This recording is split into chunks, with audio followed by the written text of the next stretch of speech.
Halo Pak Aji dan teman-teman, perkenalkan nama saya Abiler Steven dengan NIM 22011007. Pada kesempatan kali ini saya akan menjelaskan pengimplementasian SNA untuk memvisualisasikan jaringan antara player dengan player lain dalam game Super Mario Maker. Datasetnya saya mengambil dari Kaggle ini dengan kolom catch ID player. Catch itu timestamp-nya, kemudian ID itu game ID atau course ID. Karena dalam game Super Mario Maker ini, player dapat membuat course atau map yang dapat diunggah dan dimainkan secara online oleh player yang lain.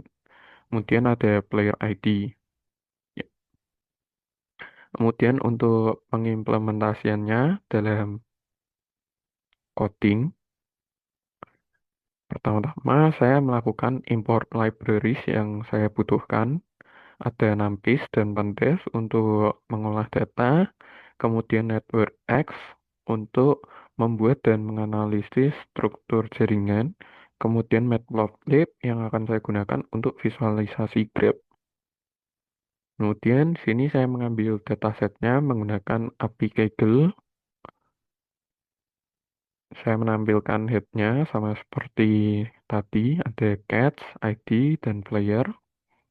Agar lebih mudah, di sini saya mengganti catch ID player menjadi timestamp, course ID, dan player ID.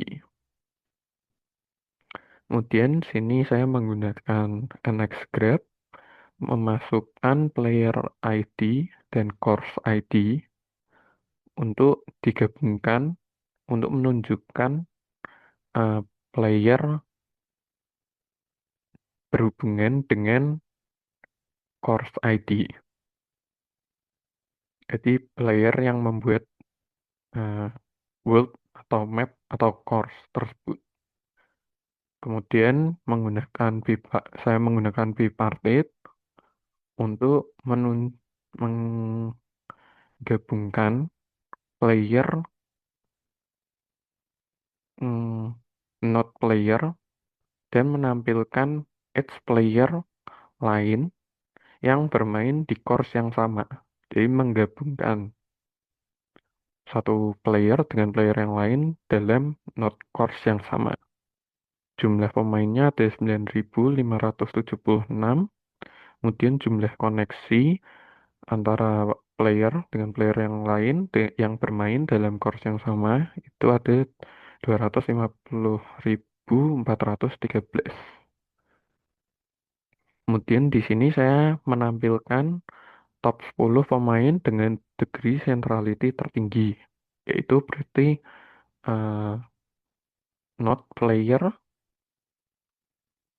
yang memiliki cabang atau edge yang banyak tertinggi dengan jumlah terbanyak. Kemudian sini saya menampilkan clustering koefisien rata-rata dari keseluruhan data.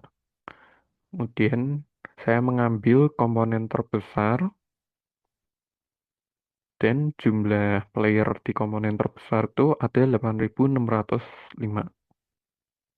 Untuk jumlah jaringannya ada 239.718. Kemudian saya menampilkan diameter dari data komponen terbesar. Komponen terbesar itu eh, node dan edge terbesar dari data. Jadi kayak kumpulan node dan edge terbesar yang membuat jadi satu komunitas. Di sini diameternya 10, berarti hubungan untuk satu player, hubungan terjauh dengan player lain itu 10 langkah. Lalu di sini rata-rata jalur terpendek dari komponen terbesar itu segini.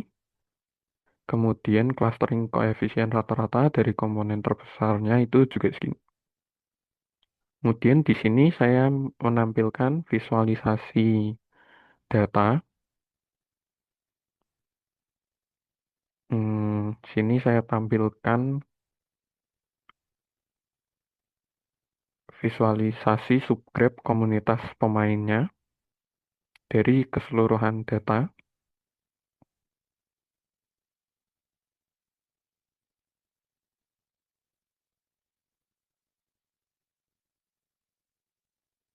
Nah, ini dia visualisasinya. Namun karena visualisasinya terlalu padat, di sini saya hanya mengambil 20 pemain dari komunitas pertama menggunakan metode Greedy Modularity Communities.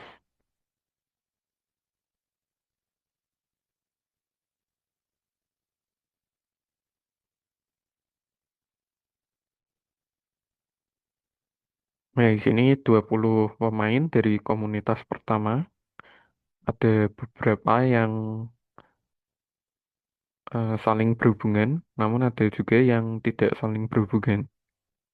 Ini berhubungan, berhubungan, dan ini tidak berhubungan. Kemudian saya menampilkan visualisasi 50 pemain dengan centrality tertinggi.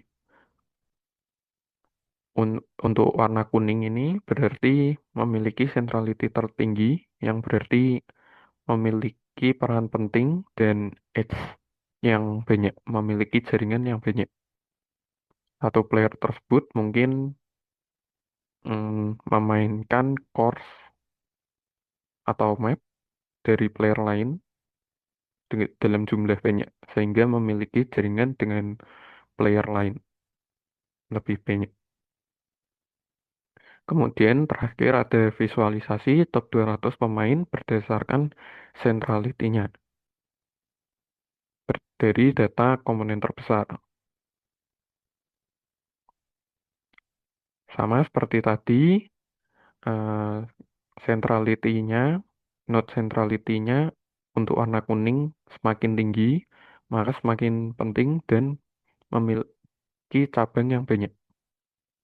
Sekian presentasi dari saya. Terima kasih.